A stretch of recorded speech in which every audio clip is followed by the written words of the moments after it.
You know, God wants to show us the human capacity to hurt each other. He wants to show us that we have all kinds of capacity to be able to hurt one another. And we can't fall into that understanding, into that discovery.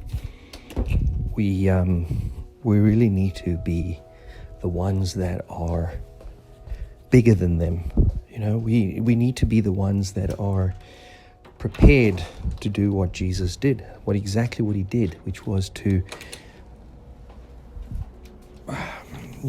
go in the direction of dying, literally go to his death. It was like that. He went without argument, without fighting it.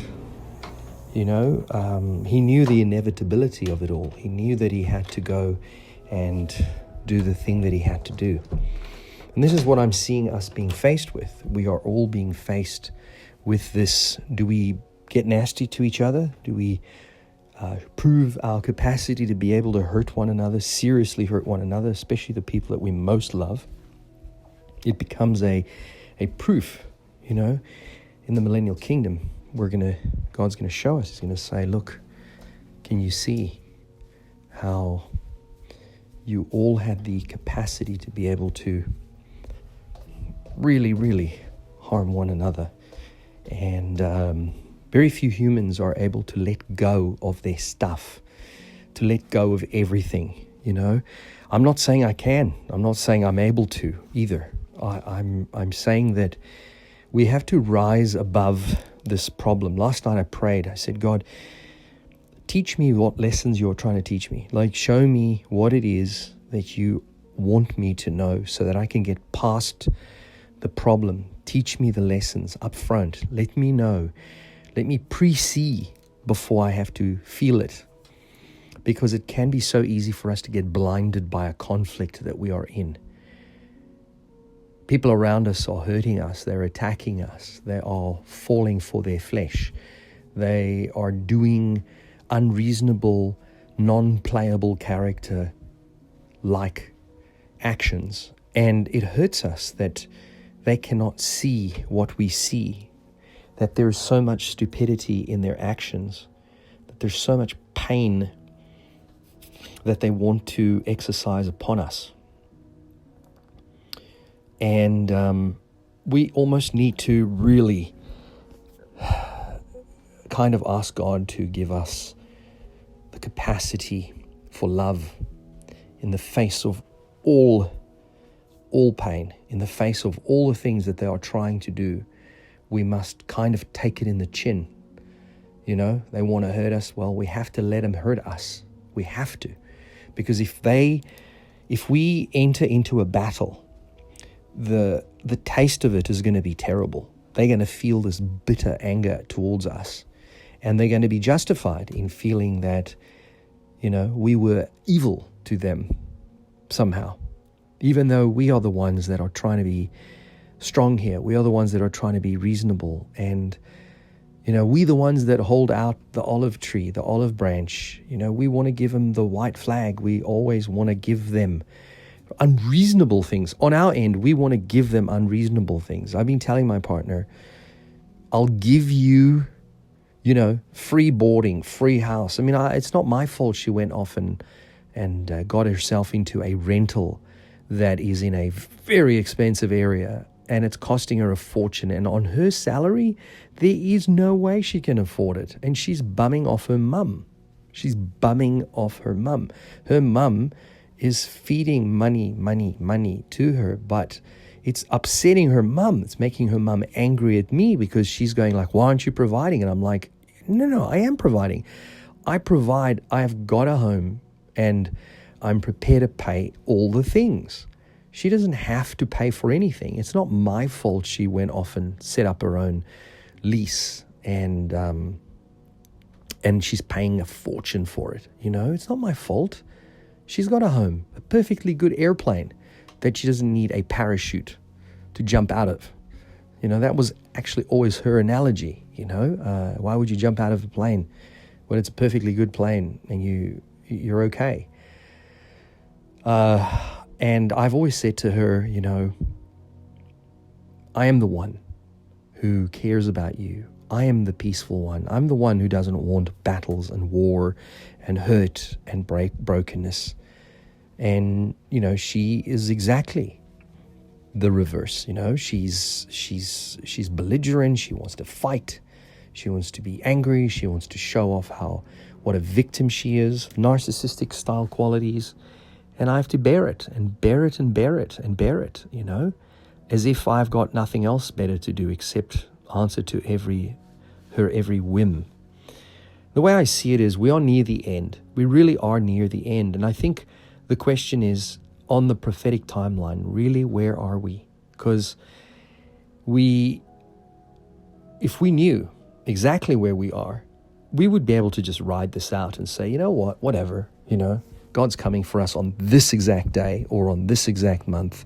We're just gonna park off, praise and worship, love him, and not worry. We really are not going to engage in demonic attacks. We're not going to engage in even accepting what is going on. We're not going to authorize any of it. We're not going to accept it. We're not even going to try and deflect it. We're just going to pray and pray and pray and praise and worship our King. And that is it. And come what may, it doesn't really matter, because at the end of the day, we're going to lose it all anyway. We're not going to have it all anyway. It doesn't really matter. God will provide, as hard as that is to understand. I mean, we go through decades trying to build up nest eggs and trying to build up our asset base and all of those things. And then, all of a sudden somebody comes along and decides to destroy you, hurt you completely. And it's because of their own stupidity, their own pettiness, and their own ignorance.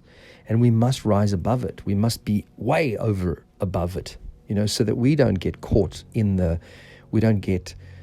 down in the fray, but rather we get caught up and harpazoed out of here. We must be the ones that are stronger than these people that are critters, bottom feeders, that went off and took the abomination, without even consulting the scriptures, without even really having the discernment to know that this was the worst thing you could possibly do. So I normally wouldn't record something like this and be jovial and playful about it. And I hear my seriousness. It's not on purpose. I think I'm kind of caught in this thing of the world, this nonsense, this, as if I didn't have better things to think about. I mean, there's evangelism, there's ministry, there's shepherding, there's all these things that need to be done. And I'm dealing with day-to-day issues that are just silly stuff that doesn't even make sense, all to just bug me, God wants to prove to us. And he steps out of the way and lets humans fight each other because their evil knows no bounds, knows no limits, and we are here as observers, witnesses of what's going on, really. We shouldn't engage. We should pray. And yes, things may come,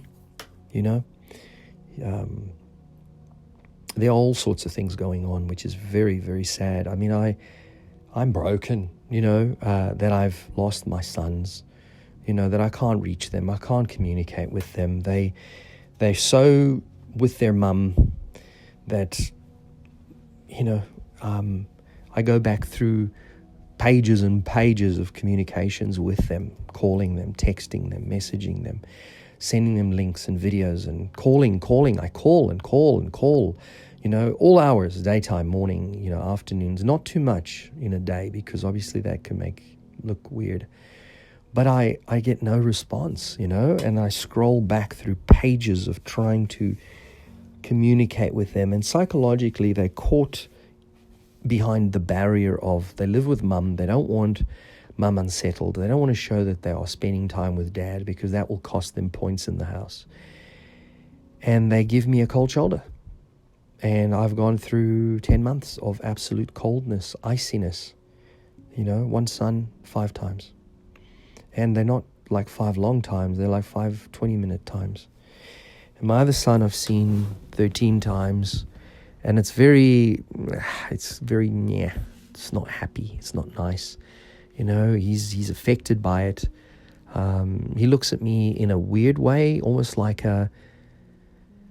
why haven't you been able to put it together, bring it together? And I'm like, son, I really try. I care for your mum so much. I do not know why she has done this. And then she reports back to me like she said yesterday in the car, in the little 15 minutes that we spoke. She was like 10 minutes or whatever it was. She spoke back to me in such a ugly way. She was like, you're telling my sons that I'm at fault. And I said, but you moved away from me. I didn't throw myself out. But you're not providing. I said, but I provide for the little guy.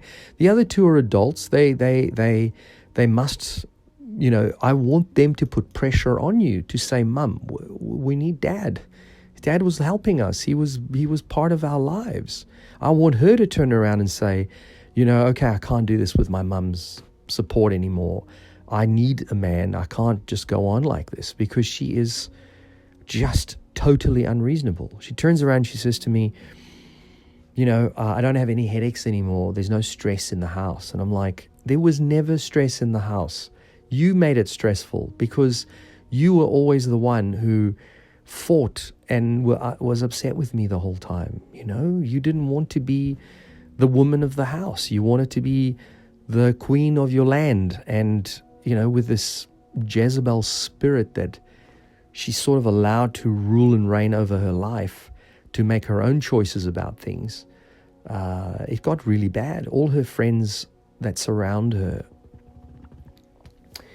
see her world from the perspective of, she's a victim, poor girl, we need to help her. And they just give her bad advice. I don't know, I have to just keep praying and leave it in God's hands completely, no matter what, no matter how bad it gets, no matter what she tries, no matter what. I have a lot of things to my advantage, we live in a world now where even the average solicitor that has not been abominated can physically not enter the court. So how's that for an unfairness in the legal system? Everything is just skewed. Everything is a travesty of justice. And I can stand before God and say, well, nothing was ever fair. Nothing was ever correct. Nothing played out. If everything had played out fairly and squarely, if it wasn't under the guise of pretending to be lawful and legal and honest and full of justice, then things would probably have worked out on the earth, But God does not want things to work out on the earth. He does not want anything working out here without Him, And that's not an indictment of His character. It's just that God wants His Son He wants His Son on the throne. His Son died, was already on the throne, when He conquered death, conquered this reality, conquered this life. And God is now saying He's going to be on the throne. And that's when things will work out. That's when you will see the perfection of things on the earth. I will show you what the enemy could not do in 6,000 years. I will show you the world that he did it in 1,000 years. So all we can do is focus on the things we can control, not on the things that we cannot control. People are going to try to hurt us. I've read communications, here where I'm seeing people persecute and hurt and mock and scoff. And, you can't control those things. You can't control their attitude. But what you can do is when you see those things, as you pray for them, you pray blessings, because God hears those prayers. God hears those blessings. And He sees that you are in the right place. You repented properly. You did it the right way. And these things that are non-playable characters, ultimately, they really are. These people around us they fake. They're not even real. They are sent to test us and try us through the baptism of fire. They are really the ones that are at fault. And, what kind of world is the world going to be when we leave here? What kind of heaven is it going to be when we arrive in heaven and our family members that we used to love are not with us? Heaven is for individuals, not families. And, imagine you're at the wedding feast of the Lamb and there's all this joy, but, These people that you truly loved are not with you. And I see it as God will adjust things before the rapture. He will bring about a finality. He will bring about not only the baptismal of fire and the curing, the healing, the reconciliation and restoration of relationships for that hour or that minute, or that's, I think it's an hour, it'll be an hour. It'll be a situation where you've made peace with the person in your life that has injured you, and I will have made peace with the person that has injured me, because they will have been fighting, punching at an airbag that's filled with nothing, because we're not fighting back. We may lose a lot of stuff along the way. We may have to sell things to stay afloat. We may have to continue working flat out. But don't feed the fight. Don't feed the fight at all. Don't feed it, because you can't fight a fight that has only one player. There's no fight. It's not much of a game if it's a one-player game, because you're playing a robot, an android, an artificial intelligence, and as good as they are, there's no talk, there's no communication. You're not in the presence of a human being. That's why Meta can never work, as in Facebook Meta. So yeah, I do believe we must stand in prayer and praising and worshiping and giving our Father in heaven all the glory that he deserves. I have a lot of criticism. I don't always agree with every single thing biblically. I don't always, I feel God has given me an amazing ability to see it and understand it. But I don't always want to believe that what I'm reading is truly the nature of God. But God uses all of the things of the world to teach us the lessons that we need to learn, lessons that we could not learn in heaven, because it's completely holy in heaven. But we also need to feel some of the terrible things that happen on the earth, so we know not to want the earth ever again. It's a cure. It's like if it's that bad and you hate this place, you never want to come back here, which means it's good, because this place is a prison planet. This isn't a good place. We almost really need to not engage at all. We are above it all. I've made some mistakes. The biggest mistake I've made is for 9 months I did not contact her. I should never have left the home, because she coerced me out. But I didn't communicate with her on purpose for about 9 months. And I think it was working, because nothing was happening, But I kept thinking, she's starting to push an agenda, which is a lie, to hurt me. She's trying to hurt me. She's trying to hurt my businesses. She's trying to hurt my life. And then I started to think, well, maybe I should reply to some of her horriblenesses. And I replied once or twice, and then that was a mistake. And then I kept replying to her unreasonable emails and messages, which were very few, but they were very, very nasty. And then it became a thing where I was just sending her messages. I was trying to stay in control over my emotions. But again, I'm a very emotional person, but my messages were pretty good. I don't think I don't think you would fault my messages, because I wasn't emotionally led. I was almost I pulled back the emotions, and I just said what I needed to say. But I said it in love. I kept saying things in love, but I think she took that as a weakness, and then she started to attack even more. And this is where I'm at the moment, is I'm feeling today. Tomorrow I'll feel differently, and I shouldn't. But this is a reminder. I hope I come across this audio again, and I remind myself that we are not to fight. We must just let it fall flat. Let the fight, but let it fall flat. Pray and let God be the judge. Let God be the judge. And yes, God may work through people on the earth to exact a punishment. And I always say to God, if I'm forgiven, why am I being punished? If I'm forgiven, why was I the one exiled? I'm going to end off with a very quick little story to just give you encouragement. One of my business partners, this lady I've known for about 16, 17 years, she's married, she's got kids. Her husband of many, many decades moved away from her, and he ran off after another woman, and they got married, and for 2 years they had the life of Riley. They traveled all over the world, and my business partner said to me, her name is Mel. Mel said to me, I can't believe it. I was the one who did all the right things, but I was the one punished. I spent my whole life being loyal and loving my husband and all of those things, and he goes off and does this terrible thing. Why am I being punished? And for 2 years, she went through pain and pain and pain and pain and suffering and pain. And she could not understand why, why the pain. She couldn't understand why she had been subjected to this.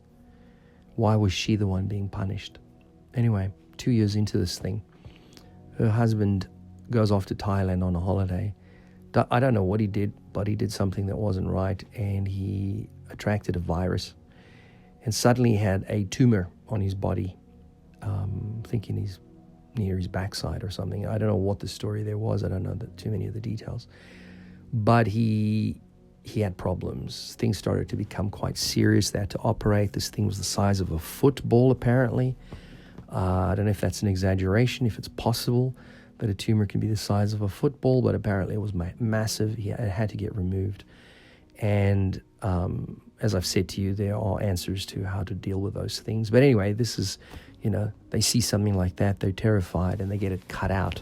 And unfortunately, cutting something out like that does not solve the problem, because your body still is acid, and you're just not healthy. You need to deal with not the symptoms, but the actual cause.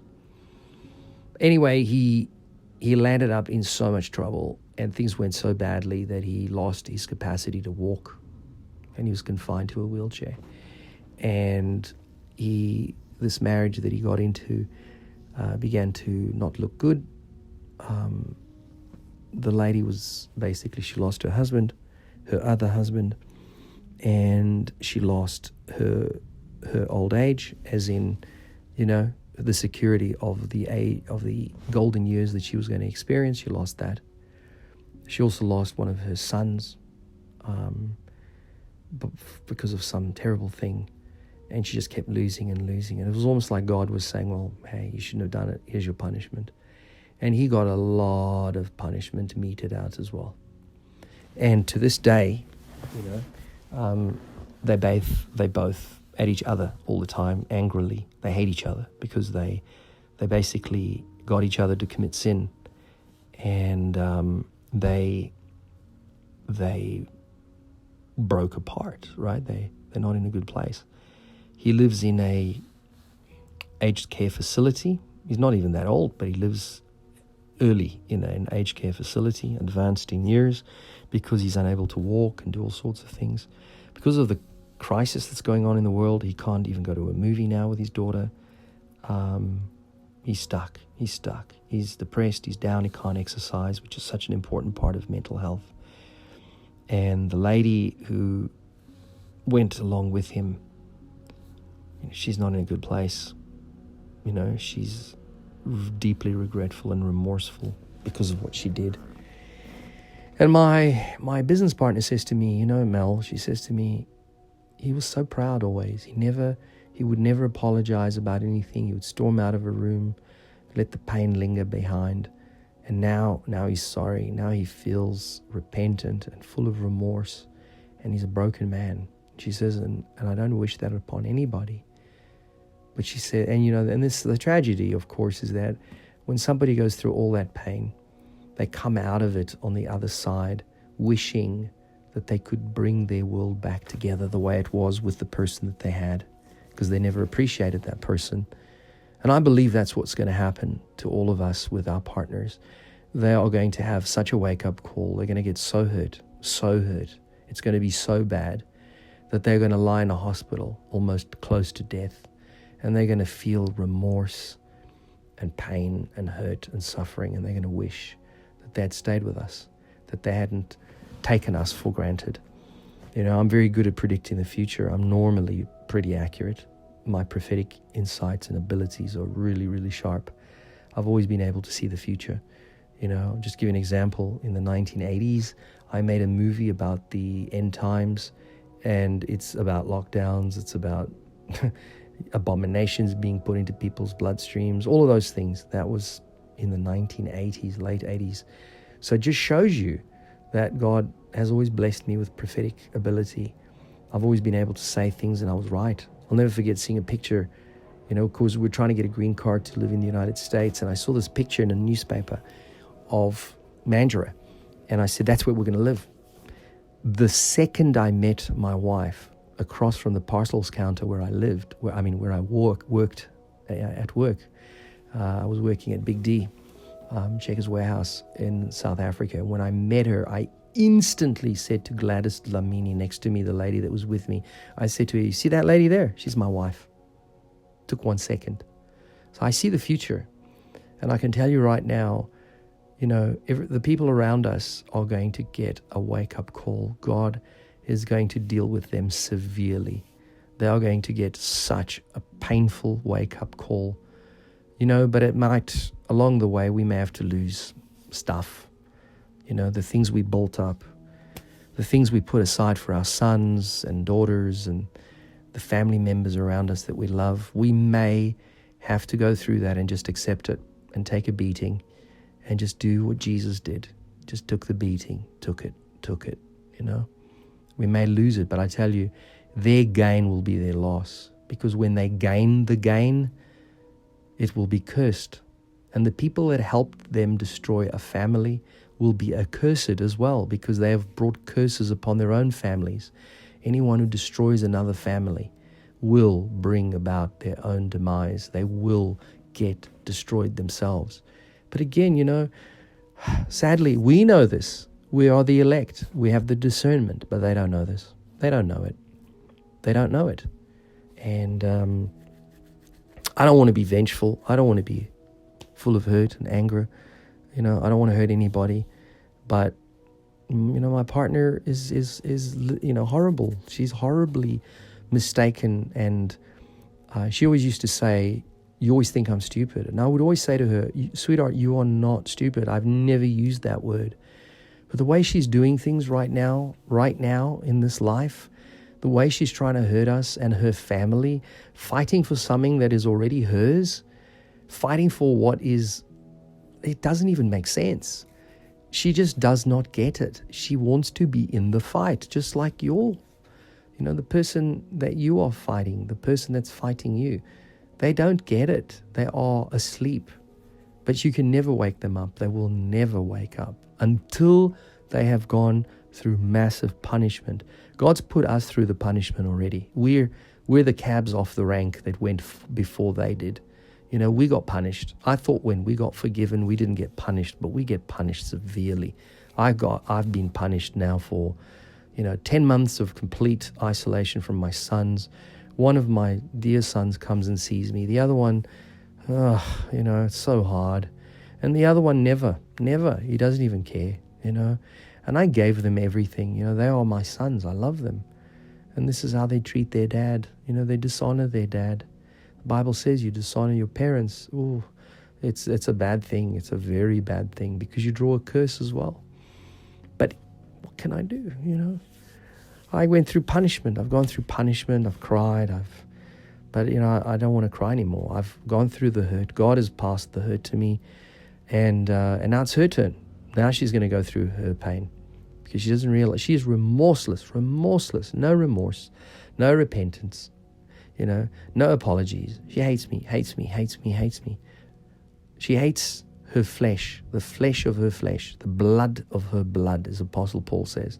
She hates the thing God gave her. And God's going to take it away from her. He's going to take me away from her. He is going to give her over to judgment. And she's going to hurt. She's going to hurt so badly. And she's going to land up in a hospital, vaccine injured. And it's going to be so bad. She's going to have seizures. She's going to be in this place where she can't move. She can't talk. and she's going to be in absolute pain. I just know it. I've seen it. I've seen it. I know the future. But she's going to continue to insist. She wants that poison in her blood. She wants it. She doesn't know it's a depopulation agenda. She doesn't know it. To keep her job, to keep her lifestyle in this rich neighborhood, and not have the thing that God gave her. God gave her provision through me. I am happy to give her the things that she is asking for. I've never fought against her. And this is what she does. So, am I speaking death over her? No. I speak life over her. It's not too late for her to turn. It's not too late for her to say, I'm sorry. I repent. I apologize, my husband. Let me come back to you. I will love you. Please forgive me. I'm sorry I robbed you. I stole 10 months of time with your precious sons from you. But she doesn't know it. She doesn't realize it. She's still going to find that out. And why do I share these thoughts? Why do I want these thoughts to be public? Because I want people to learn from this. All those people around us that are trying to attack me, that are trying to destroy my marriage and my family, those people are drawing curses to themselves. They draw curses every day to themselves. We know God has allowed, He has permitted prophets to curse the people around them. He permits it because they are in judgment. They are in violation. And if this is what she wants, what can I do? I pray blessings upon her. I pray love upon her every day, every day, every day, every day. Every day, bar none, I have not failed for one day in the last year and 10 months to pray for her. Not one day. Many times. Sometimes I pray multiple prayers for her. I send it to her as recordings. Never a thank you, never a sweetheart, I understand, I love you, I'm sorry, I should never have done that to you. Nothing, no repentance. God has dealt with me. He's still dealing with me. I'm still in pain, But now it's her turn. Now it's her turn. God handles one after the other. He deals with one person at a time, just like He dealt with the Gentiles first, and now He's going to go and deal with the Jews. Rightly dividing the scriptures. God deals with different peoples at different times. He deals with Christians differently than He does with the elect. The elect are His very special people because they're the ones that are going to rule and reign with Him in the millennial kingdom. They're the ones that had the discernment not to take the abomination. They are the ones that are truly His elect. They are the elected ones for His kingdom. And that is all I wanted to share, is to say we are going to see things unfold before us. And someday they'll look back, they'll listen back on this recording and say, how did he know? How did he know? Because the Holy Spirit is inside me, the Ruach HaKodesh, and He tells me, He shows me. I get daytime visions every day. I don't get that many dreams, but I do get dreams. But I get daytime visions every single day. I get daytime visions all the time about it, all sorts of things. Anyway, that was it. I just wanted to say, this is what we are going through. Don't engage. Let them fight. If they want to run up their bills and their legal fees and their whatever, that's fine. Let them. They're going to pay for it in the end, because I'm not going to pay for it. I've always said, and I've always maintained, go ahead, do whatever you want. Hit your best strike, because how can you hurt me? I've already got it in place, and guess what? Even if it doesn't work out, it doesn't really matter, because ultimately at the very, very, very, very, very end, I just give it to somebody else, and she loses. He loses. They lose. They're going to lose. They can't win. And I don't mean it to be unhealthy or to be horrible, but it's made me realize that they will never learn any other way. If I lose, you must lose, right? It's not a Christian principle, because the Christian principle is slap me and I'll give you my other cheek. Attila the Hun's idea of strike me down and I'll become more powerful than you can possibly imagine, is not a good thing. I don't want to hurt anybody. I don't want to hurt anyone. But you know what? If someone is pursuing me to hurt me, like severely hurt me, then they don't deserve it. Then I will donate it. I will give it. It will become someone else's. I've already said this. I am happy to collaborate and do what you need. You want something, I will give it to you. That's fine. I will not fight you. But don't force me. Don't push me. Don't attack me. Don't hurt me. Don't hurt the things I've put into place for my sons. But if you collaborate with me and you are nice, I will give it to you. I promise you, no problem. I will give it to you. I'll always give it to you. I wish I was like Jesus Christ. I wish I had the love, take the penalty, take the punishment, and die on the spot, because that's how it's done. What would Jesus do? We should do what Jesus does. Lie down and die, Take it on the chin. Get castigated, get hurt, get broken. But you know what? The way I see it is, if I'm going to lose something, let me give it away to somebody. Let me put it where it makes most sense to go. I've told my partner, you are in the will. You are in my will. My sons are in my will. But I can change the will, And if I decide to end it all, I won't. I'm not silly. But what if I decide I'm going to end it all? She's going to get nothing because I've changed the will. So, don't push me. Don't push me, because I will genuinely probably land up giving it to somebody. Why not? At least I will have died having given a blessing to someone who deserves it, who needs it, someone better, someone with a better heart, someone who is doing Christ's work, who is evangelizing, who is winning souls for the kingdom. So, I'm happy to do it. I'm happy to collaborate. I'm happy to give her what she needs. I'm happy to look after her. I'm happy to take her to where she needs to go, because I'm there for her. I've always loved her. That was the reason that I made a commitment on the altar. But I am not going to be silly, and I'm not going to get humiliated in front of my sons. I want them to know this is the quality of woman that I married, and all her friends. This is the quality of woman you guys think is such a lovely lady. She's busy trying to hurt me. She's trying to hurt her husband, the man who loved her. I fed her. I gave her food and drink for 31 years of my life. I gave her everything. I never, ever demanded or asked for anything else. All I wanted was for a woman to be my wife, to do the things that a wife does. That's all I wanted. Do the things that a wife does. Just be a good wife. I always thought of her as a good wife. I didn't think for a second that she would not be a good woman. I trusted her totally. I never thought of her as an enemy. Never, ever. I always thought, I'm lucky in the world where things are happening and it's very intense in lots of areas, and I never thought my wife would turn against me. I never thought that. Ever. I never thought that.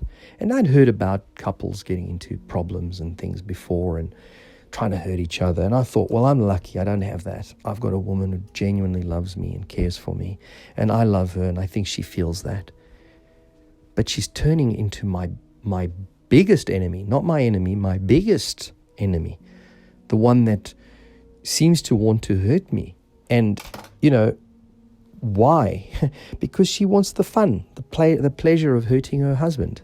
There I destroyed him, I got away, I got him out of the way and I destroyed him. Lovely, I love it. That's the feeling, that's the tone she wants out of this.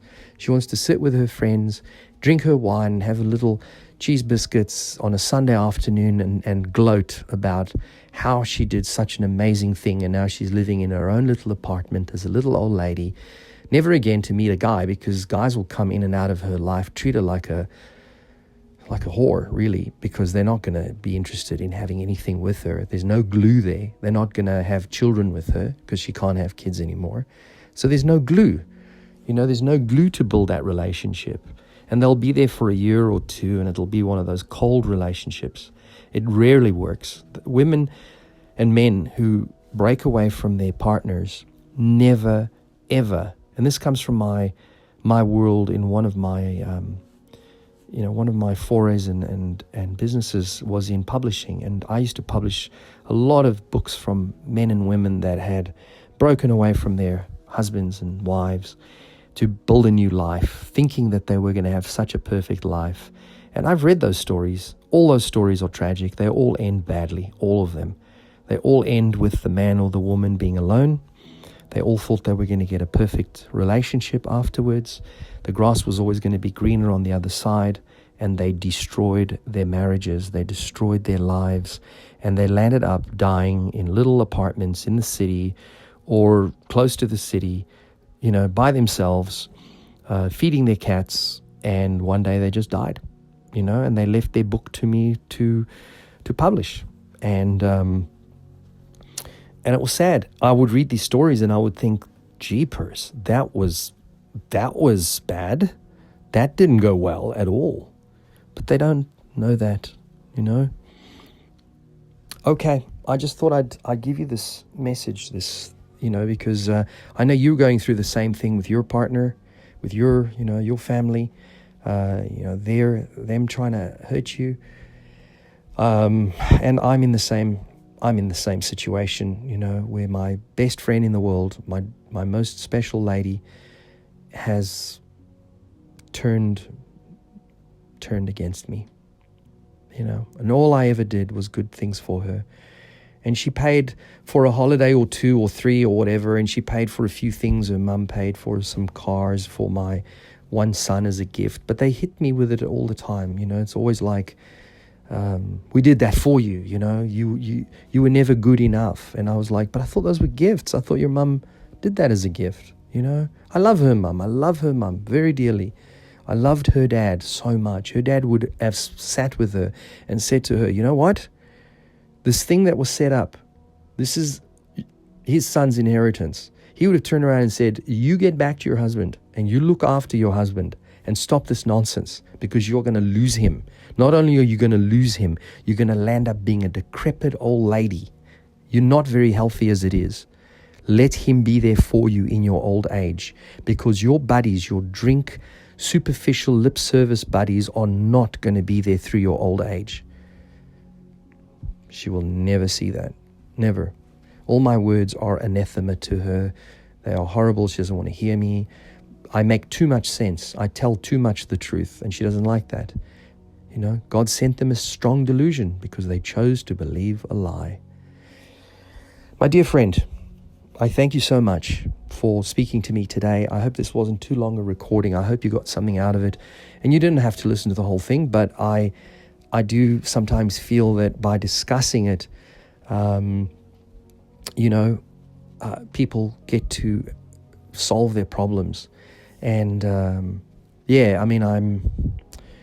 just very sad that we live in a time where those closest to us, instead of help us, like with my ministry, which is growing and I need help and she will not help me. Instead of help us, they attack us. They attack our ministry. They attack us. Like, what? Makes no sense. This is their blessing. They could be earning crowns with us because they helped their husband. Why can a pastor and his wife get up on stage of a church like I saw on Sunday, and they have it there, a husband and wife working together for the kingdom, and I don't have that? Why? What did I do wrong? Why was I not allowed to have that? And I'm out. If they want to try to destroy me, go ahead. I'm not going to make it easy. I said it from the beginning. I will collaborate. I will help you get to what you want to get. But work with me. Don't fight me. Don't push me. Don't force me. Work with me. Be my friend. We'll clean it up together. We'll organize things together. and we will get it done, and you will get your money, and I'll be fine. They don't put pressure on me. Everything will be good. Don't press me. But guess what? Nope. She wants to do it the hard way. So if it's the hard way, then it will be the hard way. I will let her do the hard way. And at the very, very, very, very, very, very, very, very, very, very, very end, it belongs to someone else. And then she loses everything. She loses the will. She loses everything. And then she'll go, oh my God, what did I do? Because then she'll start to realize, oh my gosh, I lost my husband. I lost my best friend. I lost the person that most was there for me. Because I would rather honestly give it to someone else who appreciates it, will do something with it, and with that money will put it to evangelism and help build, a church or win souls, win that way rather. So I'm very, very sad. I'm very sad that I have a partner who hates me talking about the rapture. My favorite subject, because I believe Jesus is coming. He'll be here soon. I know it. We're in the fig tree generation. This is the final envelope, the final window. We are told very clearly. And I know on the prophetic timeline, it's near the very, very, very end. So we shouldn't worry. It's all going to work out. And we're not here to be nasty to each other. I will never be nasty to her. I will still deal with things nicely. Towards the very, very end, I will still deal with it nicely. But I will not be humiliated, and I will not allow, this to not be a blessing for someone else. Someone needs to get the blessing of this. Someone. Not sure who it's going to be yet, but I have some ideas. Okay. Have a wonderful, wonderful day. Bless you.